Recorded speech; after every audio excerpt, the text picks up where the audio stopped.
నమస్కారం. మీరు చూస్తున్నారు ఆర్జీటీవీ 7 న్యూస్. విశాఖపట్నంలోని కేఎన్ఎం బాలికల ఉన్నత పాఠశాలలో గ్రీన్ క్లైమేట్ టీమ్ ఎన్జీఓ ఆధ్వర్యంలో విత్తనాల బంతుల తయారీ కార్యక్రమం నిర్వహించారు.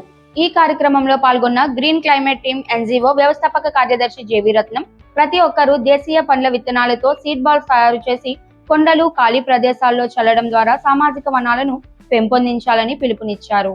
గత 40 ఏళ్లుగా సీడ్ బాల్స్ ఉద్యమాన్ని కొనసాగిస్తున్నామని ఈ ఏడాది అటవీ శాఖ సహకారంతో 2.5 కోట్ల విత్తనాల బంతుల తయారు చేసి కొండలపై చల్లుతున్నట్లు తెలిపారు. గర్ల్స్ హై స్కూల్లో సీడ్ బాల్స్ తయారు చేయడం జరిగింది.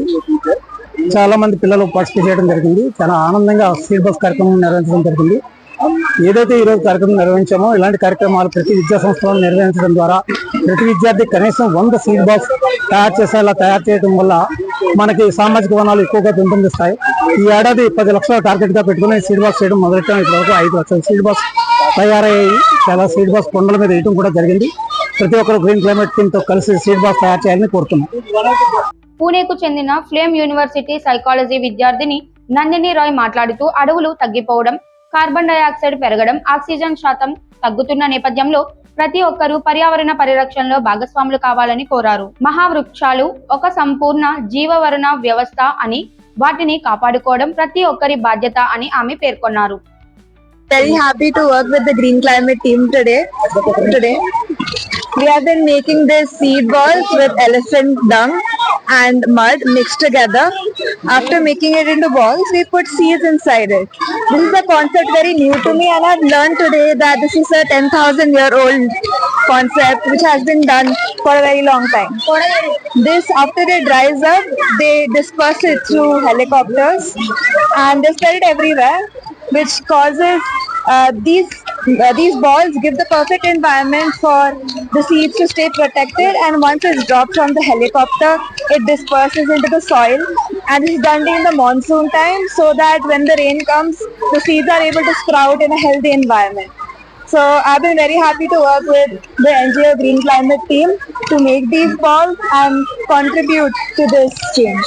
ఈ కార్యక్రమంలో ఉపాధ్యాయులు, ఎన్సీసీ ప్రతినిధులు, గ్రీన్ క్లైమేట్ టీం సభ్యులు, విద్యార్థులు పాల్గొని ఉత్సాహంగా విత్తనాల బంతుల తయారు చేశారు. ప్రతి ఒక్కరూ 100 విత్తనాల బంతులు తయారు చేసి ప్రకృతికి అంకితం చేయాలని నిర్వాహకులు పిలుపునిచ్చారు.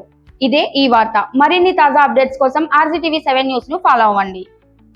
రోజు ఈ గ్రీన్ బాల్ క్లైమేట్ టీమ్ తో పాటు ఈ కార్యక్రమంలో పాల్గొనడం నిజంగా నా అదృష్టం. నేను 13వ బెటాలియన్ ఎన్సీసీ నుంచి ఈ ప్రోగ్రామ్ కోసం రావడం జరిగింది.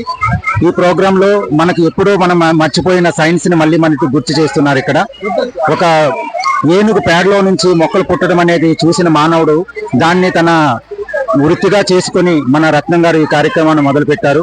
విపరీతంగా పెరిగిపోతున్న ఈ గ్లోబల్ వార్మింగ్, ఈ వాతావరణ విపరీత పరిస్థితుల్ని, అకాల వర్షాలు, హఠాత్ వర్షాలు, ప్రకృతి పరిణామాలు, వీటి నుంచి ఒకే ఒక్క కారణం ఉంది. వీటన్నిటిని మనం కాపాడాలంటే ఒక్క మొక్కల్ని పెంచడం తప్ప మరో మార్గం లేదు. ఈ మొక్కలు పెంచడం అనేది మన నిజ జీవితంలో కొంచెం కష్టంతో కూడుకున్న పని. కానీ ఈ విధంగా గ్రీన్ బాల్ కార్యక్రమంలో దీన్ని విపరీతంగా మొక్కలు పెంచడానికి ఒక ఆస్కారాన్ని కల్పిస్తాం. అంతేకాకుండా ఒక విత్తనం అనేది ఒక సర్టెన్ టైం వరకు ఉంటుంది. కానీ దానికి ప్రత్యేకమైన ఈ పేడ, ఆవు పేడ మరియు మట్టిని కలిపి చేసినట్లయితే కొన్ని సంవత్సరాల వరకు అది ఆ మట్టిలో నిల్వ ఉండి అనుకూలమైన పరిస్థితులు వచ్చినప్పుడు మొక్కగా మారి మన వాతావరణాన్ని కాపాడమే కాకుండా మన మున్ముందు తరాలని, ఈ భూమిని, ఈ మొత్తం విశ్వాన్ని కాపాడడానికి ఈ కార్యక్రమం ఎంతో తోడ్పడుతుందని చెప్పడానికి, ఇందులో నేను భాగం అవడానికి చాలా ఆనందంగా ఉంది. ఈ గ్రీన్ క్లైమేట్ టీమ్ కి, ఇలాంటి ఎన్జిఓస్ కి అందరూ ప్రోత్సహించాలి. ఇలాంటి ఎన్జిఓస్ మన్నెన్నో పుట్టుకొచ్చి మన ఈ వాతావరణాన్ని, మన భూమిని మనం కాపాడుకోదాం.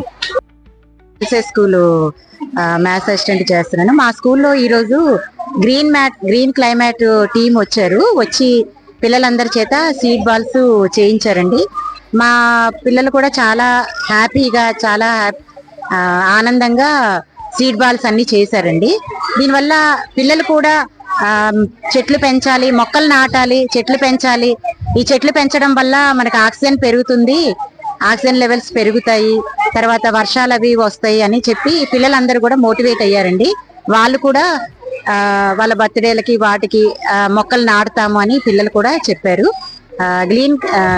గ్రీన్ క్లైమేట్ టీం వచ్చి ఇలా చేయడం మా పాఠశాల ఉపాధ్యాయులకి అందరికి మా ఆనందంగా ఉందండి. School assistant social studies KNM girls high school Visakhapatnam. ఈ రోజు మా స్కూల్లోని పిల్లలందరూ కూడా సీడ్ బాల్స్ అనేవి తయారు చేస్తున్నారు.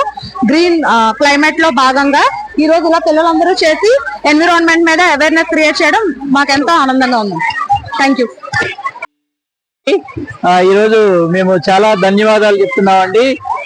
గ్రీన్ సీడ్ టీమ్ అనేటువంటి వాలంటరీ ఆర్గనైజేషన్ వాళ్ళు NGOs వచ్చారు మా స్కూల్ కి.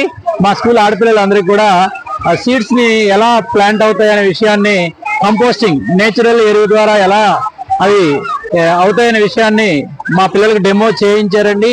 సీడ్స్ ని తీసుకుని ఆ యొక్క ఒక లంప్, ఈ యొక్క పేడ, సారవంతమైన మట్టి కలిపినటువంటి లంప్ బాల్ మధ్యలో పెట్టి 1 week లో అది మొలకెత్తిన తర్వాత అందరికీ డిస్ట్రిబ్యూట్ చేసి మన విశాఖపట్నాన్ని హరిత విశాఖపట్నం అనేటువంటి దానిగా చేయాలని అనుకుంటున్నారు. దీనికి మా పిల్లలు కొంతమందిని తీసుకుని వాళ్ళ చేత స్వయంగా ఆ బాల్స్ ఎలా తయారు చేయడం, ఆ బాల్స్ మధ్యలో సీడ్లు పెట్టి మొలకెత్తించారండి. పిల్లలకి ప్రత్యక్షంగా చేసి చూపించారు. మేము ఈ ఆర్గనైజేషన్ కి ఎంతో ధన్యవాదాలు చెప్తున్నాం. ముందుగా మా HM మేడం శాంతి మేడం గారు, మా ఇన్ఛార్జ్ అయినటువంటి సునీత మేడం గారి పర్మిషన్ తీసుకుని వచ్చి ఈ పిల్లల చేత ఇవన్నీ చేయించారండి. ఇది గ్రీన్ విశాఖకి చాలా తోడ్పడుతుందండి. పిల్లలకి ఎలా నో ప్లాస్టిక్ అనేటువంటిది లేకుండా చక్కగా ఈరోజు మా విత్తనాలు కూడా ప్లాస్టిక్ కవర్ లో పెంచుతున్నారండి, అది కూడా తప్పు అంటున్నారు. ఈ యొక్క గ్రీన్ బాల్, ఈ యొక్క లంప్, మడ్ లంప్, మట్టి పేడ కలిసినటువంటి కౌడంగు, బఫెలో డంగ్, వీటితో తయారు చేసినటువంటి వీటిలో ఇచ్చేసి ఇప్పుడు కొత్త టెక్నిక్స్ అండి, అంటే అది కూడా ప్లాస్టిక్ అనేటువంటి వ్యర్థాలు ఉండకూడదు అని చెప్పి చెప్పారండి. దీనికి మేము చాలా ధన్యవాదాలు తెలియజేస్తున్నాం ఈ ఆర్గనైజేషన్ వాళ్ళకి. అలాగే వారు ఒకరే కాకుండా మరొక వాళ్ళ టీం ఒక 5 members వచ్చి స్కూల్లో డెమో ఇచ్చారండి. మా స్కూల్ చిల్డ్రన్ ఎంతో బెనిఫిట్ పొందారండి. వారికి మేము సర్వదా థ్యాంక్స్ తెలియజేస్తాం.